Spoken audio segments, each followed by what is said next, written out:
Жаңы президент ак үйдө эмес өкмөт имаратында отуруп иштейм дегенде эл аны кубаттоо менен кабыл алган.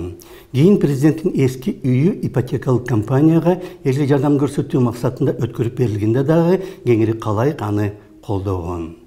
Бирок мындан бир жыл мурда Ысык-Көл мейманканасынын имараты архитектуралык эстелик деген макамдан ажыратылып, мындан бир ай мурда ал имарат толугу менен жок кылынганда эл арасында эми президенттин эски үйүнүн ордуна заңгыраган Хан-сарай пайда болот деген сөздөр айтыла баштады.